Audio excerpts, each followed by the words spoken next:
Hello प्यारे बच्चों, कैसे हो आप सब बढ़िया। स्वागत है आप सबका इस प्यारा सा प्लेटफॉर्म साइंस संग्रह बयान सर में। मैं राम सुंदर सिंह आप सभी को तहे दिल से स्वागत करता हूं। प्यारे बच्चों, good evening good evening good evening आप सभी को। वेरी वेरी गुड इवनिंग प्यारे बच्चों। उम्मीद करते हैं कि स्वस्थ होंगे, मस्त होंगे और मन से पढ़ाई कर रहे होंगे बच्चों। क्या ऑडियो वीडियो क्लियर है साहब? बहुत बढ़िया बच्चों, चलो ठीक है। तो जैसे कि आप देख रहे हैं प्यारे बच्चों, आज हम लोग किरचॉफ के नियम से संबंधित बातें करेंगे और ये भी इस लेक्चर में सीखेंगे कि आखिर किरचॉफ के नियम का उपयोग करके हम लोग इस चैप्टर को कितना अच्छे से सीख सकते हैं, क्या इसका यूज है और क्या इससे कैलकुलेट किया जाता है और ये नियम सीखना क्यों ज़रूरी है। बिल्कुल बच्चों, ये नियम इतना ज़्यादा इम्पोर्टेंट है कि अगर किसी भी परिपथ से आप धारा का प्रवाह करा रहे होते हैं और उस परिपथ में अगर कोई विद्युतीय यंत्र जुड़ा हुआ है, जैसे मान लो कोई प्रतिरोधक है या फैन है या बल्ब है या टेलीविज़न है, उसकी विभवांतर क्या है, आप इस मेथड का, इस नियम का उपयोग करके उसका वैल्यू आप निकाल सकते हैं बच्चों। बहुत ही बेहतरीन। यानी किरचॉफ साहब बच्चों देखो, सबसे पहली बात यह है कि विद्युत धारा चैप्टर में ये किरचॉफ जो है ये साइंटिस्ट का नाम है, उन्होंने ही इस नियम को दिया था, इसके बारे में बताया था, उन्हीं के नियम के बच्चों हम लोग सीखते हैं। बेसिकली इस चैप्टर में हम लोग ये सीखेंगे बच्चों कि अगर कोई बंद परिपथ है तो उसमें किरचॉफ का नियम किस प्रकार से काम करता है, कैसे कार्य करता है, इस पर हम लोग विचार करेंगे बच्चों। तो आइए सबसे पहले हम स्टार्ट करते हैं किरचॉफ का नियम। आज चैप्टर है बच्चों विद्युत धारा। बिल्कुल सर। तो बच्चों विद्युत धारा में पहला चैप्टर का नाम है, चैप्टर तो चल रहा है सर विद्युत धारा, टॉपिक का नाम है बच्चों किरचॉफ का नियम। यस सर, किरचॉफ का नियम।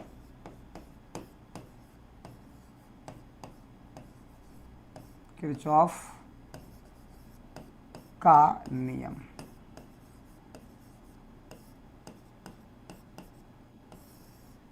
सीखेंगे बच्चों। देखो ये किरचॉफ साहब ने क्या कहा, इस पर पहले विचार करो। आप देखते होंगे कि जब भी कोई भी परिपथ बनता है तो किसी एक पॉइंट पर बहुत सारे तार ज्वाइंट होते हैं। जैसे अक्सर देखिएगा आपके गांव के अगल बगल जहां पोल होता है या जहां ट्रांसफार्मर होता है या जहां से आपके यहाँ घर में विद्युत धारा बिजली आ रहा होता है, वहां पर बहुत सारे तारे जुड़े रहते हैं एक दूसरे से। तो जिस पॉइंट पर दो या दो से अधिक तार जुड़ता है बच्चों, उस पॉइंट को हम लोग संधि कहते हैं, जंक्शन बोलते हैं। मतलब मान लो बच्चों कि एक पॉइंट है यहाँ, है ना, इस बिंदु पर बहुत सारे तारें जुड़ी गई है। मतलब कि इधर से एक तार है, इधर से एक चालक तार है बच्चों, एक चालक तार है, यानी बहुत सारे चालक तार बच्चों यहाँ हम लोग जुड़े हुए हैं। ऐसे मान लो इस तरह से प्यारे बच्चों बहुत सारे। और जिस पॉइंट पर बहुत सारे तारे जुड़े हुए रहते हैं बच्चों, उसको हम लोग संधि बोलते हैं, संधि बिंदु बोलते हैं बच्चों, उसको हम लोग संधि बोलते हैं प्यारे बच्चों। यहाँ क्या हुआ है प्यारे बच्चों? संधि हुआ है। यस सर, जंक्शन हुआ है, इसको जंक्शन बोलते हैं। आप सभी जानते होंगे प्यारे बच्चों। यस सर, जंक्शन बोलते हैं। और साथ ही साथ मान लें, इनका कहना था कि अगर किसी संधि की ओर, किसी जंक्शन की ओर धाराएं आ रही है, I1 धारा आ रही है, I2 धारा है, I3 धारा है, तो आकर जो जाने वाली धारा होगी उतना ही धारा होगी। यहाँ से मान लो बच्चों कि I4 धारा, यहाँ I5 धारा, इधर से I6 धारा। तो बच्चों आने वाली धारा, जंक्शन की ओर आने वाली धारा और जंक्शन से दूर जाने वाली धारा दोनों बराबर होती है। यानी कि इनकमिंग करंट बराबर आउटगोइंग करंट। बाबू यह वही स्थिति है जैसे कि कोई स्टेशन है जहाँ पर 10 गो ट्रेनें आई, तो बच्चों स्टेशन पर जितनी ट्रेनें आएगी उतना ही ना ट्रेनें वहाँ से जाएगी। हाँ सर, तो स्टेशन पर कुल कितनी ट्रेनें बचेगी? तो 0। तो कहने का मतलब ये हुआ कि जो इनकमिंग करंट होगा वो आउटगोइंग के बराबर हो जाएगा। संधि की ओर आने वाली धारा और संधि से दूर जाने वाली धारा दोनों बराबर होता है। तो अगर हम बोले कि संधि पर कुल आवेश का मान चाहे कुल धारा का मान कितना है, तो 0 होगा बच्चों। तो इनका कहना था कि किसी संधि पर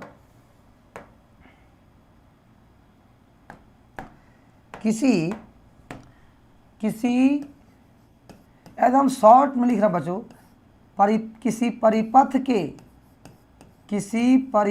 के कौन सा परिपथ प्यारे बच्चों? विद्युत परिपथ, है ना। कौन सा परिपथ? विद्युत परिपथ के संधि पर कुल धारा, विद्युत धारा का योग, कुल विद्युत धारा का योग बच्चों क्या होता है? शून्य के बराबर होता है। क्या होता है बच्चों? शून्य के बराबर होता है। मतलब कहने का बच्चों कि एट जंक्शन पर बच्चों सम ऑफ इलेक्ट्रिक करंट, मतलब करंट को जो सम करेंगे, जोड़ेंगे, सारे करंट को जोड़ेंगे, इनकमिंग करंट को, आउटगोइंग करंट को बच्चों, तो 0 के बराबर आएगा। मतलब बच्चों लिख सकते हैं हम क्या यहाँ कि इनकमिंग करंट बराबर आउटगोइंग करंट, ये दोनों प्यारे बच्चों समान होता है। यानी कि जब संधि की ओर आने वाली धारा, संधि की ओर आने वाली धारा और संधि से दूर जाने वाली धारा, वो दोनों क्या होती है बच्चों? बराबर होती है। और संधि पर कुल धारा का मान 0 होता है। ये बच्चों आप जानते हो, इनकमिंग करंट बराबर आउटगोइंग करंट, इसमें कोई दिक्कत नहीं है बच्चों, ठीक है। अब इस पर एक छोटा सा उदाहरण है, छोटा सा बच्चों एग्जाम्पल है। कैसे प्यारे बच्चों? जैसे कि मैंने क्या लिखा? मैंने लिखा इनकमिंग करंट मतलब क्या बोलोगे आप बताओ? इनकमिंग करंट का मतलब बच्चों क्या बोलोगे बताओ आप ही? इनकमिंग करंट का मतलब होता है आने वाली धारा। तो किधर आने वाली? संधि की ओर, जिस बिंदु पर आप तार को जोड़े हुए हैं उधर आने वाली धारा। तो आने वाली धारा कितनी है बच्चों? तो I1 है, I2 है और प्लस में कितनी है बच्चों? I3 है। अब तब संधि से दूर जाने वाली धारा, तो आउटगोइंग करंट बच्चों बताओ, आउटगोइंग करंट यहाँ कितना है? आउटगोइंग करंट प्यारे बच्चों कितना है बताओ? तो आउटगोइंग करंट का मतलब होता है संधि से दूर जाने वाली धारा, जंक्शन से दूर जाने वाली धारा। तो जंक्शन से दूर कितना बच्चों? तो I4 plus I5 plus I6 है। अब दोनों बराबर होता है बच्चों, दोनों को इक्वल कर देंगे। तो इक्वल कर देंगे तो हमारे पास रिलेशन आ जाएगा बच्चों, I1 plus I2 plus I3 बराबर I4 plus I5 plus I6। ये बच्चों एक मैथमेटिकल आगे बराबर। अब बच्चों इसको बराबर जब आया तो इसको हम सीखेंगे कैसे, समझेंगे कैसे? बहुत ही बेहतरीन तरीक़ा से सीखेंगे बच्चों। एक छोटा सा एग्जाम्पल है प्यारे बच्चों, देखना, एक छोटा सा एग्जाम्पल है बच्चों, देखो ध्यान से। यहाँ छोटा सा एग्जाम्पल क्या है? ध्यान देना बच्चों। एग्जाम्पल है कि एक के संधि पर ऐसे धाराएं आई, इधर से आया बच्चों 4 एम्पियर, इधर से आया बच्चों 5 एम्पियर, बात समझो। फिर इधर आया, इधर कितना आया वो हमको नहीं पता बच्चों। फिर इधर से धारा गया बच्चों, इधर 2 एम्पियर। तो प्यारे बच्चों इधर धारा आया बच्चों I1 एम्पियर। तो ये I का मान क्या होगा बच्चों और I1 का मान क्या होगा? बहुत बढ़िया, यहाँ भी संधि है बच्चों और यहाँ भी संधि है। अब बताओ क्या किया जाए, कितना इसका आंसर आएगा बच्चों? ध्यान दो, एकदम सिंपल सी बात है। इधर से धारा आया 4 एम्पियर, इधर से आया 5 एम्पियर। तो 4 और 5 एम्पियर आ रहा है, दोनों आके बच्चों इस बिंदु पर मिला, तो दोनों मिल के इधर न आएगा। इसका मतलब यहाँ का धारा जो होता बच्चों वो 4 एम्पियर और प्लस 5 एम्पियर, अर्थात हो जाएगा बच्चों 9 एम्पियर। तो कहने का मतलब है कि इससे 9 एम्पियर की धारा जाएगी। और जब 9 एम्पियर की धारा जाएगी तो यहाँ से फिर 2 भाग में बट रहा है। 9 में बच्चों इधर चल गया 2, तो इधर कितना आ जाएगा बच्चों? 7 एम्पियर। घटा देंगे, 9 में से 2 को क्या कर देंगे बच्चों? घटा देंगे। उतना बट गया है ना? बिल्कुल सर, एकदम बट गया है। तो बच्चों कितना हो जाएगा बताओ जल्दी से? तो 7 एम्पियर। एक बात ये हो गया। दूसरी बात ये बच्चों कि अब इस नियम को बोला गया था संधि का नियम बच्चों। इस नियम को क्या बोला गया? संधि। इसको प्रथम नियम बोलते हैं बच्चों। क्या बोलते हैं इसको? प्रथम नियम। इस नियम को बच्चों में बोलते हैं संधि का नियम, जंक्शन रूल। संधि का नियम, संधि का नियम। एक बात बाबू आप ध्यान रखना, क्या सर? कि ये जो संधि का नियम है, ये जो संधि का नियम है प्यारे बच्चों, किरचॉफ का संधि का नियम, किरचॉफ का संधि का नियम आवेश के संरक्षण के सिद्धांत पर काम करता है। आवेश संरक्षण सिद्धांत पर कार्य करता है प्यारे बच्चों। आवेश संरक्षण सिद्धांत पर कार्य करता है। आवेश संरक्षण सिद्धांत पर कार्य करता है प्यारे बच्चों। इस पर ध्यान रखना। किस पर कार्य करता है? आवेश संरक्षण सिद्धांत पर कार्य करता है। जितनी धाराएं, जितनी आवेश आएगी उतना ही आवेश जाएगी, यानी कि आवेश का कहीं भी क्षय वही नहीं होने वाला है। ठीक है बच्चों, तो याद रखिएगा कंजर्वेशन ऑफ चार्ज पर बेस्ड है, यानी कि आप बोल सकते हो बच्चों जंक्शन रूल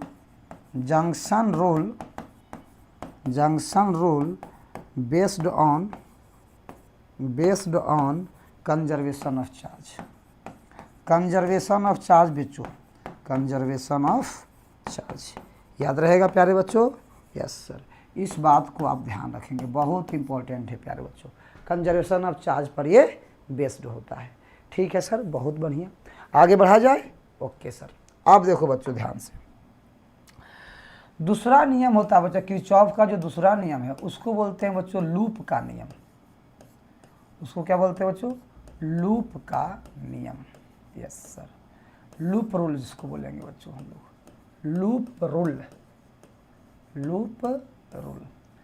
लूप रूल किसे कहते हैं? कोई भी बंद परिपथ है बच्चों, बंद परिपथ में कुल विभवांतर का योग 0 के बराबर होता है। एक शब्द लिखते हैं बच्चों, बंद परिपथ में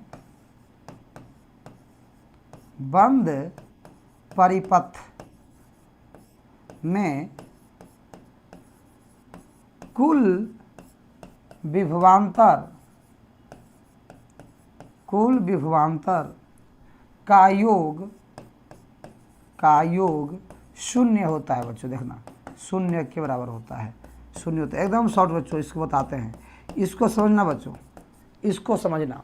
लूप में क्या होता है बच्चों? ये आधारित है किस पर? ये ऊर्जा संरक्षण के सिद्धांत पर कार्य करता है। ऊर्जा संरक्षण के सिद्धांत पर प्यारे बच्चों, ऊर्जा संरक्षण के सिद्धांत पर प्यारे बच्चों ये कार्य करता है। याद रखिएगा प्यारे बच्चों, काफ़ी इम्पोर्टेंट है, वस्तुनिष्ठ प्रश्न में यहाँ से पूछा जाता है। आखिर में बच्चों इसको उपयोग कैसे करेंगे? एक बात ध्यान रखना। क्या सर? कुछ कंसेप्ट है मैं जो बताना जा रहा हूँ आपको। जैसे मान लो बच्चों कि यह आपका एक परिपथ है, इस तरह से आपने एक प्रतिरोध बनाया R। ठीक है सर, R, ये पॉइंट A है, ये पॉइंट B है। ठीक है, A से B। धारा के दिशा वो प्रवाह हो रहा है A से B I एम्पियर। अब मान लो कि आप लूप का जो नेमिंग किए हैं वो A से B की ओर किए हैं, तो A और B के बीच का जो विभवांतर लेंगे बच्चों वो प्लस आप IR लिखेंगे। प्लस क्या लिखेंगे? V equal to IR। Ohm का नियम पढ़े होंगे बच्चों, V इक्वल टू IR। यानी कि जिस दिशा में धारा का प्रवाह हो रहा है, अगर उसी दिशा में आप लूप का नेमिंग कर रहे हैं, लूप का नाम लिखे हैं, मतलब AB लिखेंगे बच्चों, A से B की ओर जा रहे हैं आप, तो उसका वो लिखेंगे वो प्लस IR।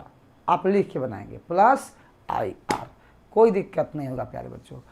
अगर मान लीजिए कि यही सेम चीज़ हो, A से B बीच में प्रतिरोध है प्यारे बच्चों, धारा का प्रवाह इधर से हो, लेकिन आप इधर से मूव कर रहे हैं, लूप का नेमिंग इधर से हो रहा है, तो इसका विभवांतर बच्चों लिखेंगे आप माइनस IR। इसका उपयोग करके मैं देखूंगा बच्चों माइनस IR। एक और बात आप समझ लीजिए कि अगर एक सेल है बच्चों A और B, ठीक है, लूप का नेमिंग अगर A से B की ओर है तो इसका विभवांतर बच्चों आपको प्लस लिया जाएगा। अगर लूप का नेमिंग अगर B से A की ओर है इसको बच्चों आपको माइनस लिया जाएगा। तो इसका उपयोग कैसे करना है बच्चों? देखो, एक परिपथ में बनाता हूँ, ध्यान रखना, एक मैं परिपथ बनाता हूँ, उस पर ध्यान रखना बच्चों। जैसे कि एक छोटा सा परिपथ है, एक प्रतिरोध ये हुआ बच्चों, उसके साथ मैंने एक सेल जोड़ दिया, एक बैटरी जोड़ दिया, लाइक दिस, इस तरह से बच्चों। इसका जो प्रतिरोध है वो R1 है और ये जो प्रतिरोध है बच्चों R2 है। V वोल्ट की बैटरी है, plus minus plus minus plus minus, इस तरह से बैटरी बच्चों V वोल्ट की। ठीक है, अब सोचो इसमें धारा का प्रवाह तो होगा, यस सर, धारा का प्रवाह होगा बच्चों माइनस आई। यहाँ से भी धारा कितना गया बच्चों, आई। यहाँ से धारा कितना गया बच्चों, आई। यहाँ से धारा गया बच्चों कितना, आई। ऐसे ही बच्चों यहाँ धारा का प्रवाह हो रहा है। अब सोचो आपको इस लूप को नेमिंग करना है। पहले आप मान लो पॉइंट बच्चों, इसको मान लो, यहाँ से इसको आप ए मान लो, इस पॉइंट को बच्चों आप बी मान लो, इस पॉइंट को बच्चों आप सी मान लो, इस पॉइंट को डी मान लो, इस पॉइंट को ई मान लो। अब देखो बच्चों इसका लूप का नेमिंग करो, स्टार्ट करो ए से, जहाँ से स्टार्ट करोगे फिर वहीं पाना पड़ेगा। तो लूप होगा प्यारे बच्चों आपका कौन सा, तो लूप का नाम होगा ए बी सी डी ई, फिर बच्चों ए। तो A B C D E A B C D E A, बहुत बढ़िया। अब प्यारे बच्चों देखो ध्यान से यहाँ, तो विभवांतर जो होगा, विभवांतर को भी लिखते हैं ए और बी के बीच का विभवांतर, प्लस बी और सी का बीच का विभवांतर, प्लस सी और डी के बीच का विभवांतर, प्लस डी और ई के बीच का विभवांतर, प्लस ई और ए का बीच का विभवांतर, सबको जोड़ेंगे बच्चों 0 आएगा। कहने का मतलब ये है, अगर कोई बंद लूप है तो बंद लूप में प्रत्येक विद्युत यंत्र के संगत एक्रॉस विभवांतर का योग बच्चों 0 के बराबर होता है। 0 के बराबर होता है बच्चों, देखना ध्यान से। तो ए और बी का विभवांतर क्या होगा, अब देखो वो ए से बी की ओर जा रहे हैं और धारा भी इसी दिशा में जा रहा है, तो यहाँ का विभवांतर को बच्चों लिखेंगे प्लस में, क्या लिखेंगे, तो प्लस आई R1, यस सर, ठीक है। फिर यहाँ भी बी से सी, लूप का नेमिंग ए बी सी, ए से बी की ओर, धारा की दिशा इधर जा रहा है ए से बी की ओर, बच्चों ये लिखेंगे प्लस आई R2। सी से डी बच्चों 0 हो जाएगा, क्योंकि इसमें कोई प्रतिरोध है ही नहीं, सिर्फ धारा है, प्रतिरोध यहाँ नहीं माने हैं तो 0 ले लेंगे। डी से ई, तो डी से ई जा रहा है तो आगे माइनस पड़ रहा है बच्चों, तो लिख देंगे माइनस भी। और ई से ए में बच्चों कुछ है ही नहीं तो 0 लिख देंगे बराबर 0। अब बताओ बच्चों यहाँ क्या मिल गया, तो आई R1 प्लस आई R2 माइनस भी बराबर 0। सो बच्चों आई कॉमन ले लूँगा बच्चों, यहाँ हो जाएगा R1 प्लस R2 बराबर भी। सो प्यारे बच्चों आप यहाँ से आई बराबर क्या लिख दोगे बच्चों, तो V by R1 plus R2। तो प्यारे बच्चों इससे कितना धारा का प्रवाह हुआ ये आप निकाल लिए, ये आप निकाल लिए प्यारे बच्चों, देखना ध्यान से, ये आप निकाल लिए, ठीक है। एक छोटा सा एग्जाम्पल, जैसे देखिए, जैसे मान लीजिए कि मैं आपको एक परिपथ देता हूँ, एग्जाम्पल छोटा सा बच्चों देखना, एक एग्जाम्पल छोटा सा एग्जाम्पल देता हूँ मैं।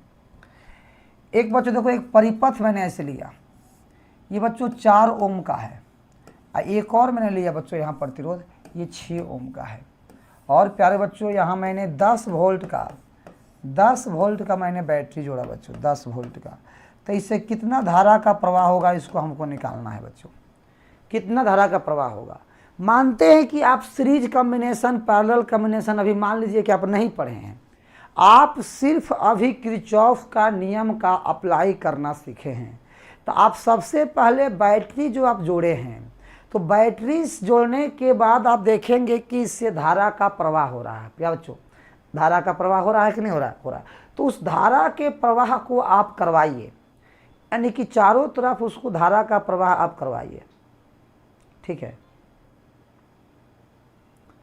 हाँ सर, बहुत बढ़िया।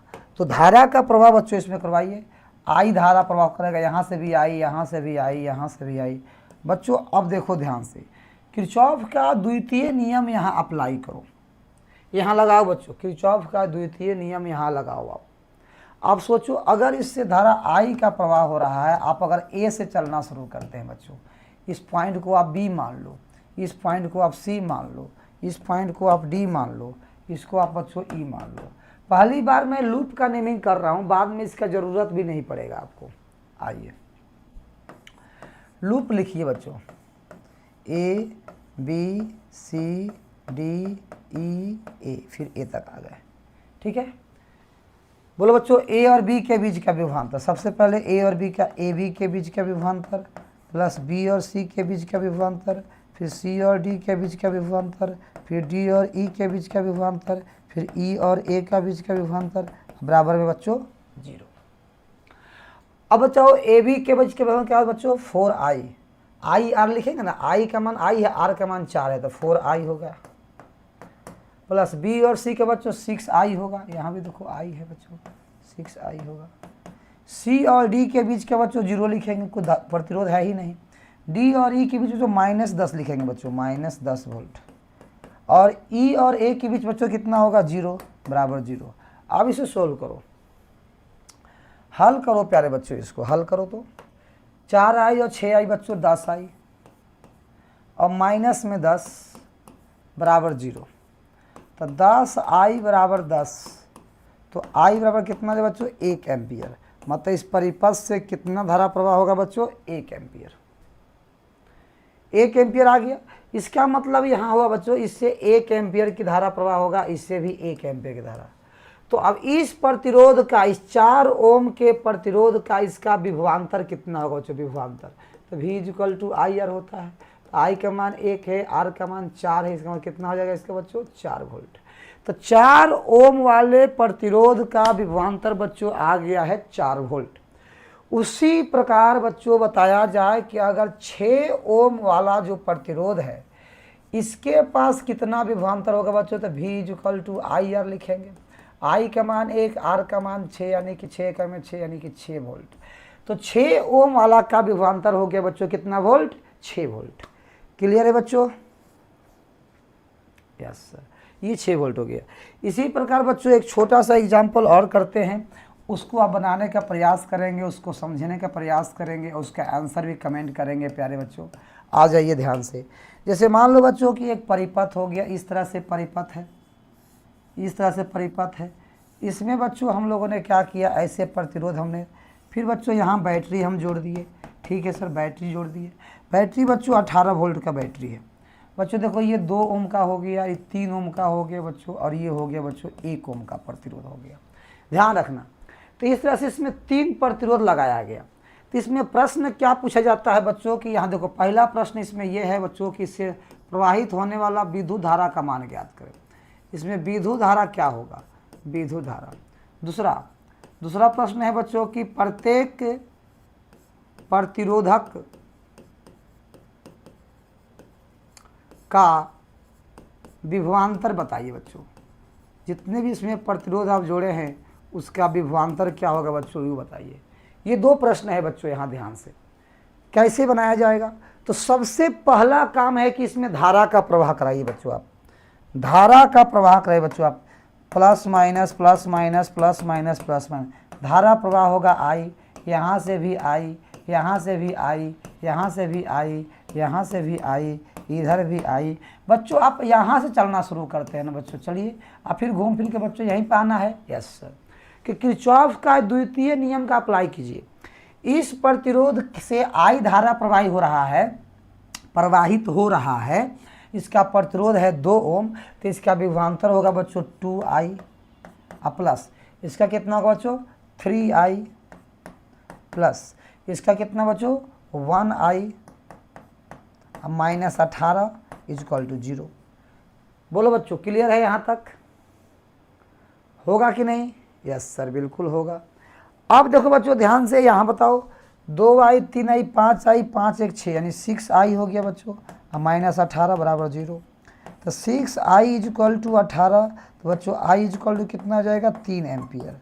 मतलब प्यारे बच्चों कि इस परिपथ से यहाँ से 3 एम्पियर की धारा प्रवाह होगी बच्चों। इससे भी 3 एम्पियर की धारा प्रवाह हो रही है, इससे भी 3 एम्पियर की धारा प्रवाह हो रही है, इससे भी 3 एम्पियर की।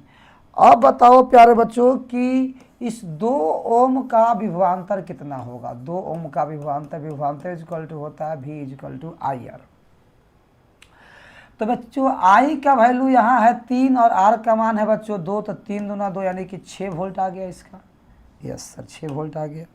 अब सोचो बच्चों कि इस 3 ओम का कितना होगा बच्चों, तो यहाँ लगाइए V = IR। जब यहाँ अप्लाई करेंगे V = IR, तो इसका विभवांतर आएगा बच्चों I का मान 3, R का मान 3, इसका आएगा बच्चों 9 वोल्ट। उसी प्रकार प्यारे बच्चों अगर आप यहाँ इसका अप्लाई करते हैं 1 वाला, अब बताओ बच्चों कि 1 ओम का कितना विभवांतर होगा, तो 1 ओम का विभवांतर होगा प्यारे बच्चों, यहाँ भी अप्लाई करोगे V = IR। तो I का वैल्यू बच्चों 3 है, R का मान 1 है, इसका आएगा 3 वोल्ट। आप गौर से देखो, तीनों प्रतिरोध के विभवांतर को जोड़ो बच्चों, आ जाएगा 18 वोल्ट। जोड़ के देखो बच्चों, 18 वोल्ट आ जाएगा। हाँ सर बिल्कुल सही बात है, एकदम सही बात है, 18 वोल्ट तो आ जाएगा, इसमें कोई दिक्कत नहीं है। अब बच्चों यहाँ क्या है ना कि अब देखना, अब यहाँ थोड़ा सा मैं इसमें बदलाव ला रहा हूँ। कैसे सर? देखो ध्यान से बाबू, इसमें बदलाव ला रहे हैं हम। एग्जाम्पल देखो,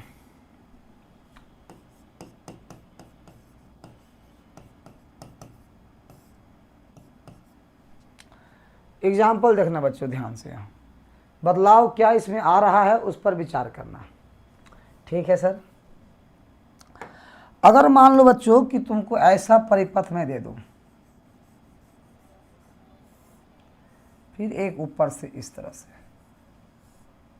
फिर एक नीचे से इस तरह से, फिर ऐसे, फिर यहाँ बैटरी जोड़ दूं बच्चों,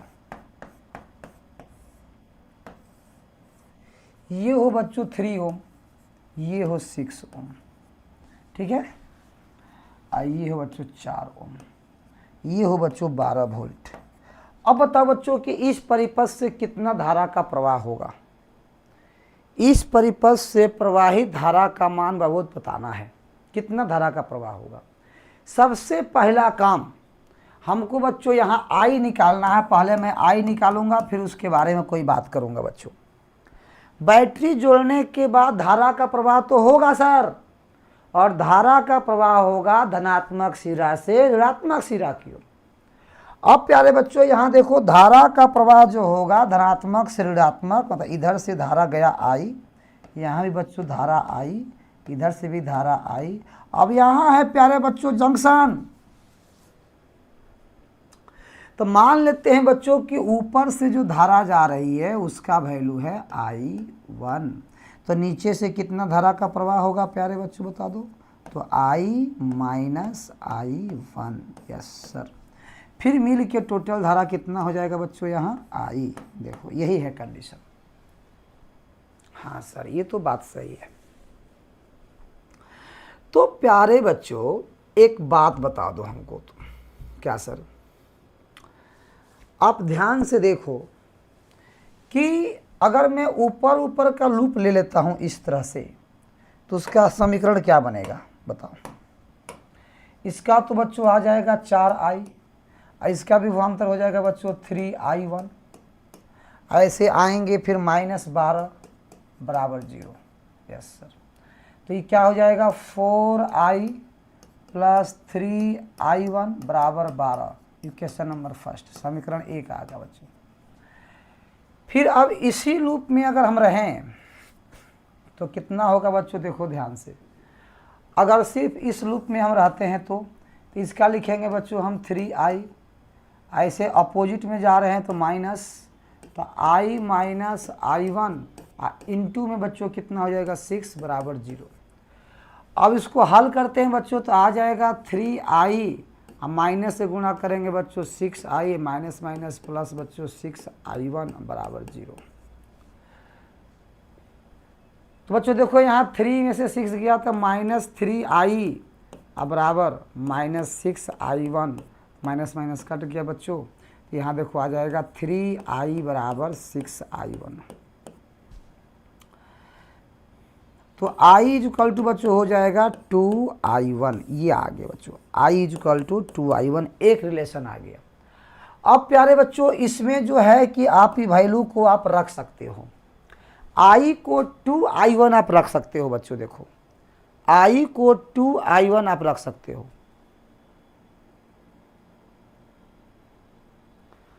बहुत बढ़िया रख सकते हो बच्चों। तो 4I प्लस 3 इंटू I1, अभी एक सेकेंड बच्चों, घबराना नहीं है। हाँ 4 इंटू I के जगह पर बच्चों रखेंगे 2I1 और प्लस यहाँ रखेंगे बच्चों 3I1 बराबर में बच्चों 12। सोल्व करो, 4 दूनी 8, 8 3 11, तो 11।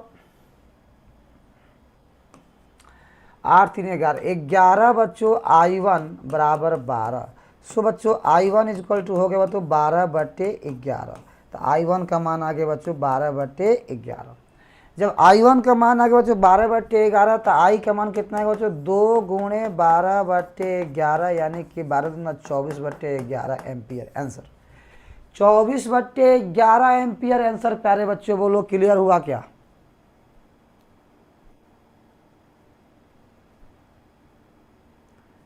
क्लियर हुआ क्या बच्चों, बताओ क्लियर हुआ क्या? कोई दिक्कत है बच्चों तो बताओ। यस सर क्लियर है। बच्चों एक छोटा सा एग्जांपल,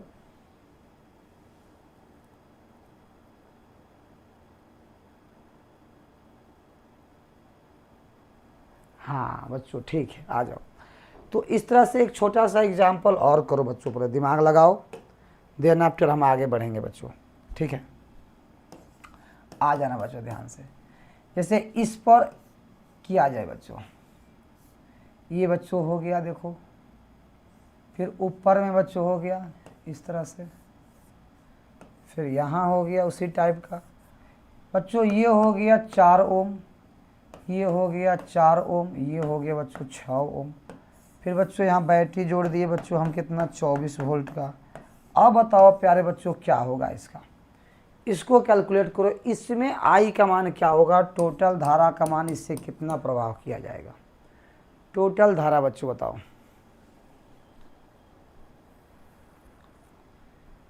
टोटल धारा बच्चों इससे बताओ।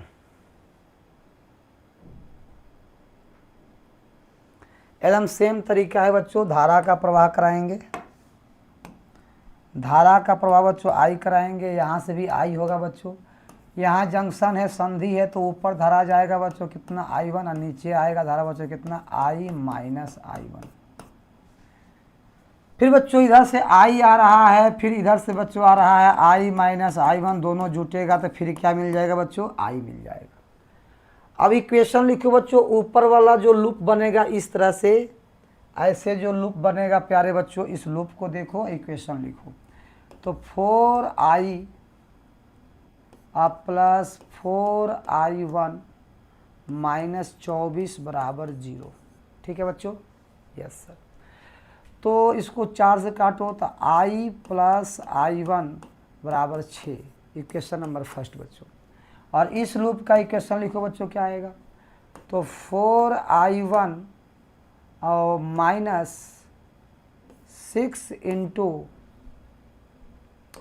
I माइनस I1 बराबर 0। तो 4I1 minus 6I plus 6I1 बराबर 0। 6I1 4I1 बच्चों हो जाएगा 10I1 बराबर 6I। So I equal to बच्चों हो जाएगा कितना 10/6I1, और 10/6 को बच्चों 5/3I1 हम लोग लिख सकते हैं। तो ये रिलेशन बच्चों हम लोगों के पास आया। तो इसी का हम उपयोग करके प्यारे बच्चों सोल्व करेंगे और निकालेंगे भी, ठीक है, इसी को सोल्व करके बच्चों निकालेंगे। क्या है बच्चों, कोई दिक्कत नहीं सर, ठीक है। अब देखो प्यारे बच्चों यहाँ आगे बढ़ो। तो इक्वेशन को हमने क्या लिखा, पहला इक्वेशन का पकड़ो, ये वाला है।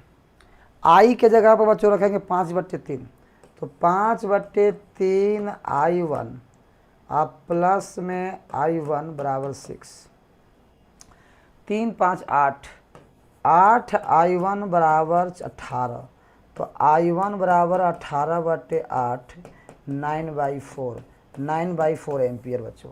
तो I1 का मान आया बच्चों 9/4, तो I का वैल्यू क्या होगा, तो I बराबर हो जाएगा बच्चों कितना 5/3 इंटू 9/4, यानी कि 45/12 आ गया आंसर बच्चों।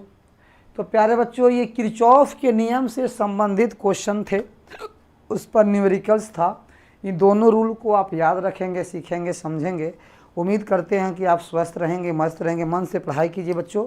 आज हम लोग यहीं तक रखते हैं, फिर मिलते हैं बच्चों न्यू क्लास में नए टॉपिक के साथ। तब तक के लिए धन्यवाद बच्चों।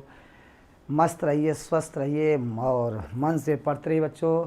गुड नाइट, टेक केयर बच्चों। धन्यवाद।